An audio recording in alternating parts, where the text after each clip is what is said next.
پاکستان میں بھی شاعری ہو رہی ہے اور انڈیا میں بھی شاعری ہو رہی ہے. آپ کیا سمجھتے ہیں کس ملک میں بہتر شاعری ہو رہی ہے؟ ہاں، اس بات میں کوئی دو آرا نہ ہیں. یہ بات پڑھی لکھی سوچی سمجھی اور ہر فورم پہ ڈسکس بھی کی جاتی ہے اور نتائج کی حامل بھی ہے. کن نتائج کی؟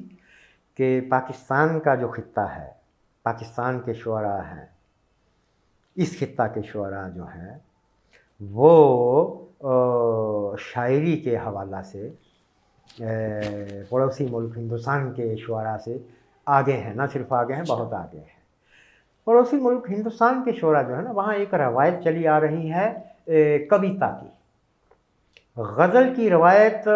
کچھ کلاسیکل شعراء تھے، ان کے ساتھ ختم ہو گئے. میں پیچھے کلاسیکل شعراء کی طرف نہیں جا رہا کہ جب غیر منقسم ہندوستان تھا، تقسیم کے بعد کی صورتحال پر میں بات کر رہا ہوں کہ اس کے بعد تقسیم کے بعد ہندوستان میں غزل گو شعراء بہت کم ہیں. کویتا کی وہاں روایت زیادہ مضبوط ہے اور مزاح کی کہ ان لوگوں کو، وہ کویتا کہنے والوں کو، کوی سمیلن، وہاں کے بڑے بڑے کوی سمیلن ہیں وہاں تو یہ پوری روایت ہے. اور نہ صرف روایت ہے، انڈسٹری ہے یہ. کیونکہ غزل گو وہاں اس روایت کو لے کر آگے نہیں چل سکے، لہٰذا غزل اب خون مانگتی ہے، پورا آدمی مانگتی ہے.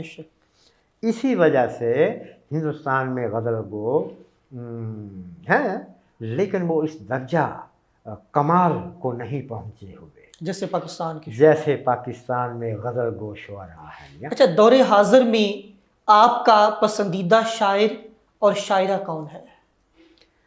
ایک نہیں ہے، کچھ شاعر ہیں جنہیں میں پسندیدہ گردانتا ہوں. عباس تابش صاحب ہیں. عباس تابش صاحب نے غزل کو نیا کیا. عباس تابش صاحب کی غزل کا جادو سر چڑھ کر بولا، اور کلاسیکل انگ میں رہتے ہوئے ایک جدت کو بھی متعارف کروا دینا، تابش صاحب کا یہ کمال ہے. عباس صاحب نے بہت اعلیٰ غزل کہی ہے. اور شاعرات میں جو ہیں، حمیدہ آپا ہیں ہمارے یہاں. حمیدہ آپا بہت اچھی غزل کو شاعرہ ہیں. اور سچ پتہ بات کیا ہے، کھل کر بات کاری لینی چاہیے، کی بھی جانی چاہیے کہ پروین شاکر ایک ایسا سنگ میل تھا ہماری شاعرات کے حوالہ سے کہ اس کے بعد نا شاعری، غزل اور نظم اس طریق سے محبوبیت لیے ہوئے سامنے نہیں آئی. اب کچھ شاعرات آئی ہیں جو کہ سوشل میڈیا کے حوالے سے، سوشل میڈیا کے پلیٹ فارم کو یوز کرتے ہوئے وہ غزل تو کہہ رہی ہیں، لیکن میاں بات پتہ ہے کیا ہے کہ غزل کا مصرع جو ہے نا، یہ کساوٹ مانگتا ہے.